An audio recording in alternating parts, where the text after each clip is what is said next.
Praise the Lord. प्रभु को धन्यवाद हो कि आज ये मौका हमें मिला है कि प्रभु की संगति में बैठकर हम प्रभु का नाम ले सके।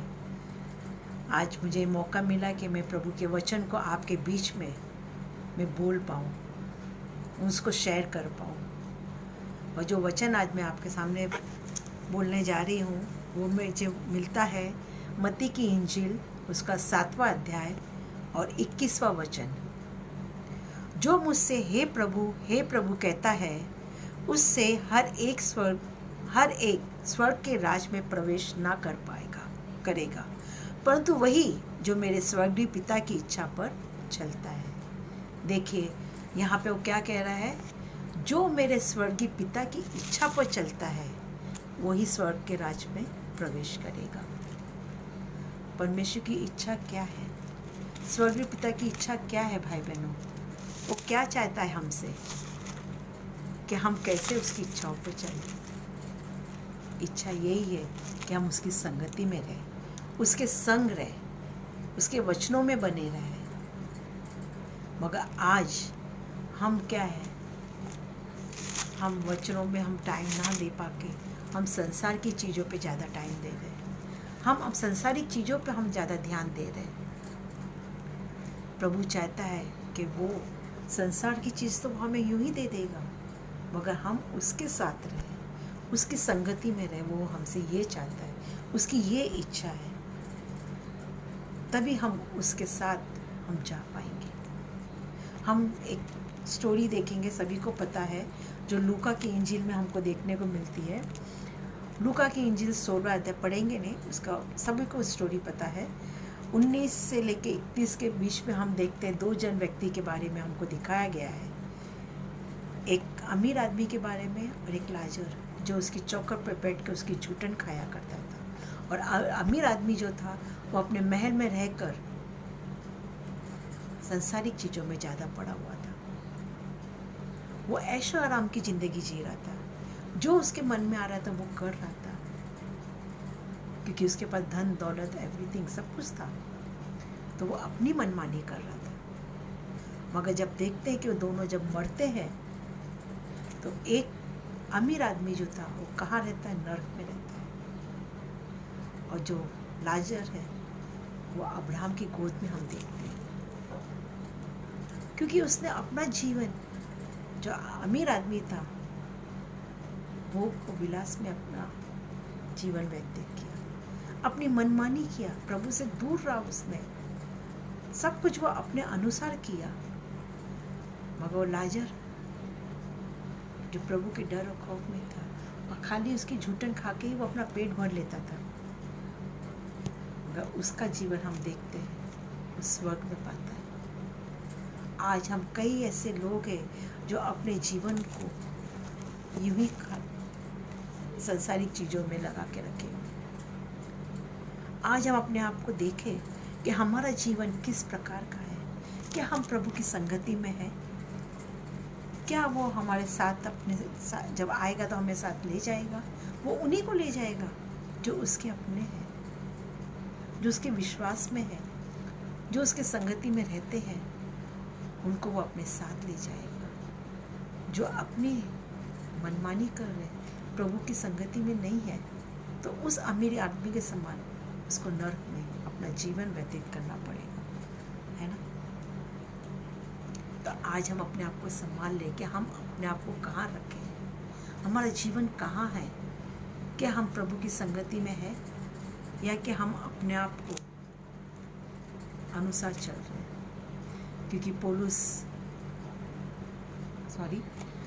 क्योंकि यूहन्ना अपनी पत्री में कहता है, यूहन्ना की इंजील में कहता है कि 5वें अध्याय 24 में हम देखते हैं, यूहन्ना 5 और 24 में देखते हैं कि यीशु क्या कहता है, मैं तुमसे सच सच कहता हूँ, जो मेरा वचन सुनकर मेरे भेजने वालों पर विश्वास करता है, अनंत जीवन उसका है।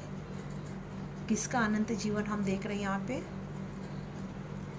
जो उसके यीशु के भेजने वाले पर विश्वास करता है ना? आज हमें उसके विश्वास पे रहना ना क्या हमको यहाँ वहाँ भटकना है। हमें यहाँ वहाँ जाने की ज़रूरत नहीं है। हम आए, घुटने टेके, प्रभु के समक्ष आए, हमारी जो भी परेशानी हम प्रभु के समक्ष रखें, उसके सामने रखें, तभी हमें वो हर एक प्रॉब्लम से, हर एक कष्टों से वो हमें छुड़ाएगा, बल्कि वो हमें क्या करेगा, हर एक चीज़ों से बचा के रखेगा। क्यों? क्योंकि उसके बेटे और बेटियां हैं। वो अपने बच्चों को यूं ही बेसहारा नहीं छोड़ता है, वो अपने बच्चों को यूं ही नहीं छोड़ता है, क्योंकि वो हम उसके संग रहते हैं। वो जानता है कि इनको क्या चीज़ की आवश्यकता है, मगर आज हम हमारी आवश्यकताओं को पूरा करने के लिए हम प्रभु से दूर होकर इस संसार की अभिलाषाओं में पड़ जाते हैं। भाई बहनों, हमें संसार से मुंह मोड़ना है, संसार की अभिलाषाओं से हमें दूर होना है, हमें अपने परमेश्वर के कार्य को करना है, हमें उसके अनुसार चलना है। जीवन में जहाँ हमें जीवन है, प्रभु हमें बढ़ाता है। हमारा जीवन जो है प्रभु की संगति में है, ना कि यहाँ वहाँ भटकने से। कितनी परेशानी आती, कितने बाजू हम चले जाते हैं, फलाना हमसे कहता है ये कर लो, फलाना हमसे कहता वो कर लो, तुम यहाँ से प्रॉब्लम सॉल्व हो जाएगी, तुम हम ऐसे बच पाओगे। मगर भाई बहनों, हमें यहाँ वहाँ नहीं जाना है, हमें इस पवित्र शास्त्र को में से हर चीज़ मिल जाएगा। हमें ढूंढना है, खाली इसको ढूंढना है, इसको खोजना है, इसके अंदर से हर परेशानी, कठिनाइयाँ आपको यहाँ से मिल जाएगी, है ना। क्योंकि हम देखते हैं भजन संहिता 1:1 में भी क्या कहता है, वो हर प्रकार की बुराई से दूर रहना चाहिए, मगर हम क्या कर रहे हैं, बल्कि और बुराई में अपने आप को डालते चले जाते हैं। वचन कहता है कि क्या ही धन्य वे पुरुष जो दुष्टों की उक्ति पर नहीं चलता और ना पापियों के मार्ग में खड़ा होता है और ना ठट्टा करने वालों की मंडली में बैठता है। वो हमको क्या कहते हैं, धन्य है वे पुरुष जो ये सब चीज़ों से नहीं रहते हैं, इन चीज़ों में नहीं पकता है। वो प्रभु की उक्ति पर चलिए, प्रभु के बताए हुए मार्ग पर चलिए। पापियों के मार्ग में हमें क्यों चलना है? पापी का मार्ग कौन सा है? शैतान का मार्ग है। हमें उस मार्ग पर क्यों चलना है? हमें सब कुछ यहाँ पे मिल जाएगा। हम घुटने टेके प्रभु के पास आइए, उससे कहिए, मांगे उससे, वो हमें सब कुछ देने के लिए तैयार है। इस संसार में हमें कुछ नहीं मिलने वाला है। भाई बहनों, जो भी हमें मिलेगा हमें इस बाइबल में ही मिलेगा। परमेश्वर के वचन पर हमें नित्य क्या करना है? ध्यान करना है। ध्यान से पढ़िए, ध्यान से हमें उसके अध्ययन करिए उसका, वो हमें हर एक चीज़ों से छुटकारा दे देगा, है ना। जो वचन पे मन लगाता है, नीति वचन 16:20 में वो कहता है, जो वचन पे मन लगाता है वह कल्याण पाता है, उसका जीवन कल्याण हो जाता है, उद्धार पाता है वो जो प्रभु के वचन पे चलता है। और जो यहोवा पर भरोसा रखता है, हमें सिर्फ और सिर्फ अपने परमेश्वर पे भरोसा रखना है,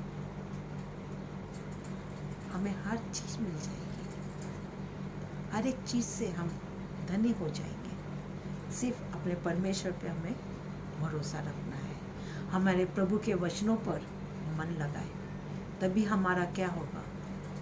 कल्याण होगा, हमारा जीवन आशीषित होगा, सुख शांति हमारे जीवन में रहेगी, है ना। हम पा सकेंगे।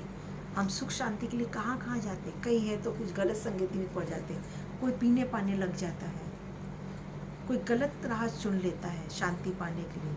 मगर भाई बहनों, शांति हमें कहीं नहीं मिलेगी। शांति जो कुछ भी है हमारे प्रभु के वचन में हमें मिलेगी, प्रभु के संगति में हमें मिलेगी।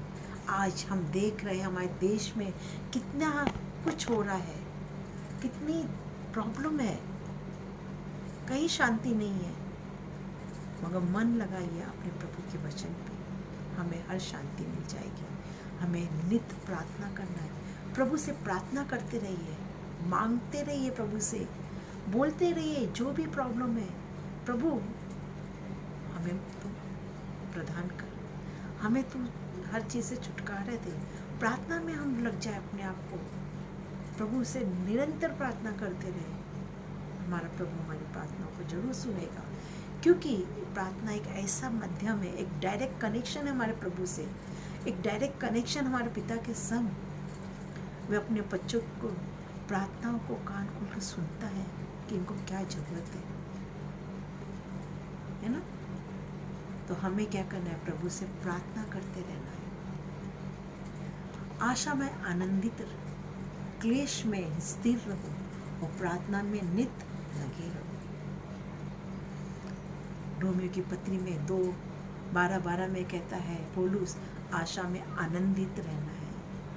आशा लगाए रहो, कभी ना कभी हमें इसका फल मिलेगा। हमें क्लेश में स्थिर रहो, भले मुसीबत करना या परेशानी कुछ भी आए, मगर हमें क्या करना है, उसमें स्थिर रहना है, बने रहना है। प्रभु एक ना दिन हमारी प्रार्थना को जरूर हमको सुनता है, और प्रार्थना से नित्य हमें क्या लगे, रहना है। हम देखते हैं आज्ञा का पालन करना चाहिए, हम प्रभु की आज्ञा का पालन करना चाहिए। कैसे? मैं प्रभु यीशु का क्या कहता है यूहन्ना की इंजील 15:4 में, तुम मुझ में बने रहो और मैं तुम में। जैसे डाली यदि दाखलता में बनी रहती है रहे तो अपने आप से नहीं फल सकती, वैसे ही तुम भी यदि मुझ में बने ना रहो तो नहीं फल सकते। यहाँ पे साफ शब्दों में हमसे कह रहा है प्रभु कि तुम मुझ में बने रहो, तो तुम क्या होगे, फल लाओगे। हाँ, मुझ में बने रहोगे तो तुम बने रहोगे। मैं डाली अगर दाखलता से मैं बनी रहे, डाली जो होती है वो जो उसके दाखलता से जुड़ी रहती है तो क्या होती है, उसमें फल लाती है। अगर हम प्रभु में नहीं फल रहेंगे तो हमारा जीवन कैसा खुशी रहेगा, किस तरह से हम खुशी पा सकेंगे, हम नहीं पा सकते। जब तक हम उसके अंदर उसकी संगति में रहेंगे तो हमारा जीवन फलवंत रहेगा, आशीषित रहेगा, हमारा जीवन खुशियों से भरा रहेगा। जिस तरह से डाली दाखलता से बनी रहती तो वो हरी भरी रहती है, फल लाती है। अगर हम प्रभु की संगति में रहते हैं तो हमारा जीवन आशीषित होगा, हमारे जीवन में नूर, वो प्रकाश हमारे अंदर रहेगा, है ना। तो हमें क्या करना है, हमें अपने प्रभु के संग रहना है, उससे लिपटे रहना, उससे लिपट जाइए, हाँ, ताकि हमारा जीवन में कभी कोई परेशानी, कोई प्रॉब्लम नहीं आए। गलतियों की पुस्तक 5:22 में हम देखते हैं ये फल क्या है भाई बहन।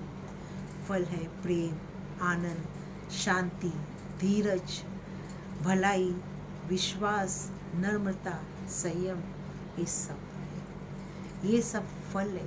अगर ये सब चीज़ें हमारे अंदर नहीं है, ये प्रेम नहीं है, तो हम क्या है, झंझनाता हुआ भीतर ले। अगर आनंद हमारे जीवन में नहीं है तो हमारा जीवन निराश भरा रहेगा, दुख और परेशानी में रहेगा। हमारे जीवन में शांति नहीं है तो हमारा जीवन कैसे शांति पाएगा? क्यों? क्योंकि हम दुखों में घिरे हुए हैं, अपने अनुसार हम चल रहे, प्रभु की संगति में नहीं चल रहे। हमारे अंदर धीरज नहीं, उतावली बना है। अरे अभी मेरा प्रभु, हम कहते हैं निरंतर प्रार्थना करें, प्रभु हमको हमारी प्रार्थनाओं को उत्तर नहीं दे रहा है, मगर उत्तर देने में भी जब वो देर करता है तो उसमें भी उसका संयम हमें रखना है, क्योंकि वो हमें अच्छा फल देगा।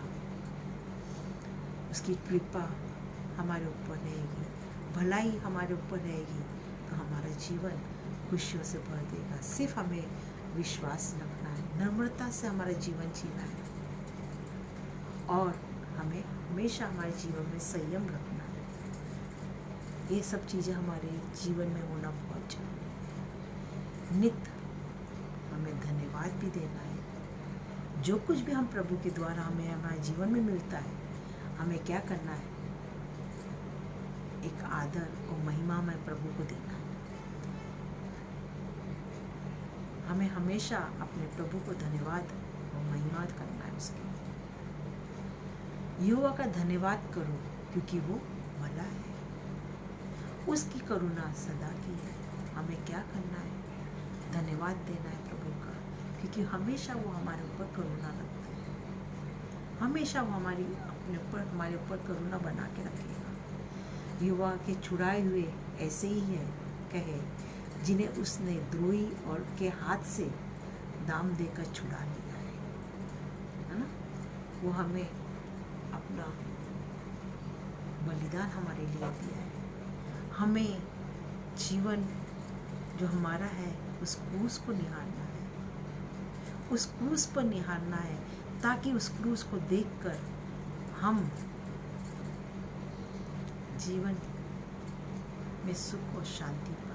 उस क्रूस पे हमारा प्रभु यीशु है जिसने हमारे कारण बलिदान दिया ताकि हम हर एक चीज़ों से निजात पाए। हमारे पापों के लिए उसने बलिदान दिया, तो हम अपने प्रभु को उस क्रूस को निहारें कि हमें हमारा जीवन एक अच्छा जीवन बीते, उस पर विश्वास करें, उस पर आनंदित राम रहे, ना कि संसार की माया में अपने आप को हम पड़ा हुआ महसूस करें। प्रभु का धन्यवाद हो कि आज हमें अच्छा जीवन जो दिया है वो उसके साथ में जाने के लिए है, ना कि यहाँ की सुख शांति में हम अगर अपने आप को पाते हैं तो जब वो आएगा और कहेगा कि तूने क्या किया, तो हम उसको क्या उत्तर देंगे? क्या उसको हम बता पाएंगे? क्या उसको हम अपना मुंह दिखा पाएंगे? उसने हमको कार्य दिया है कि तुझे कार्य करना है, प्रभु की संगति में रहकर उसके लोगों को बीचों में जाकर प्रचार करना है। जो भटक चुके हैं, जो यहाँ से वहाँ चले गए हैं, प्रभु से दूर हो गए, हमें उसके करीब लाना है, प्रभु के करीब लाना है, ताकि वो भटके हुए को भी वो शांति वो दे सके, उनका जीवन खुशियों से भर दे। हमें जो कार्य दिया है, जाओ प्रभु के नाम का प्रचार करो। आज हम देखे भाई बहनों, हम कितने लोग प्रचार कर रहे हैं, कितने हम उसके संगति में हैं, क्या कार्य कर रहे हैं, क्या हमारा जीवन प्रभु की संगति में है? आज हम अपने आप को जांचें। ये वक्त बहुत खराब चल रहा है भाई बहनों, हमें नहीं मालूम है हमारा प्रभु कब हमारे बीच में आके खड़ा होगा, कब वो आके हमसे कहेगा कि तूने क्या किया। तब हम क्या उसको जवाब दे पाएंगे, क्या हम उसको बोल पाएंगे? तब हम पछतावा ना करना पड़े, हमें पछतावा ना करना पड़े भाई बहनों। उसके लिए हम अपने आप को जहाँ कहीं भी है, जिस हाल में है, प्रभु से दूर है, अपने आप को हम थाम ले, पहचान ले, अपने आप को उस जगह पे रोक ले। प्रभु मुझसे माफ़ी हो गई है, माफ़ी मांगिए, वो माफ़ करने के लिए तैयार है। और कहिए मुझे माफ़ कर, मैंने मेरे जीवन में गलती की है। जिस तरह से वो अमीर आदमी ने गलती किया था, उस तरह से हम उस नरक में ना पड़े, उसके लिए हमें अपने आप को प्रभु के संगति में बना के रखना है, ताकि जब वो आए और हमें अपने साथ ले जाए। तो प्रभु का धन्यवाद हो कि आज ये मौका हमें दिया गया है कि हम प्रभु की स्तुति आराधना करें। आज ये जीवन जो हमें दिया गया है, खाली यूं ही संसार में रहने के लिए नहीं दिया गया है, सिर्फ यहाँ पे मौज मस्ती के लिए हम नहीं आए हैं, प्रभु के कार्य के लिए हमें रखा गया है। जब वो आए तो हम वो हमें साथ में लेके जाए, क्योंकि हमारा स्वर्गीय घर वहाँ पे, ये तो हमारा टेम्पररी घर है कि यहाँ पे हम कुछ दिन रहेंगे और हम छोड़ के जाना है। मगर हमें उस स्वर्ग में जाने की तैयारी करें कि जहाँ पे हमारा प्रभु रहता है, हम उसके संग में रह सकें। हम वहाँ पे जाने की कोशिश करें कि हमारा प्रभु जब आए तो हमें वहाँ पे ले जाए, और स्वर्ग में जाने में जो घर हमारा है वहाँ पे वो हमें स्थान दे पाए। तो आइए हम अपने आप को प्रभु की संगति में अपने आप को व्यतीत करें, संयम पूरी तरह से प्रभु के संगति में अपने आप को बिताएं। प्रभु का धन्यवाद हो कि आज ये मौका मुझे मिला है कि मैं आपके बीच में प्रभु के वचन को शेयर कर पाऊँ। प्रभु का धन्यवाद हो। आमीन।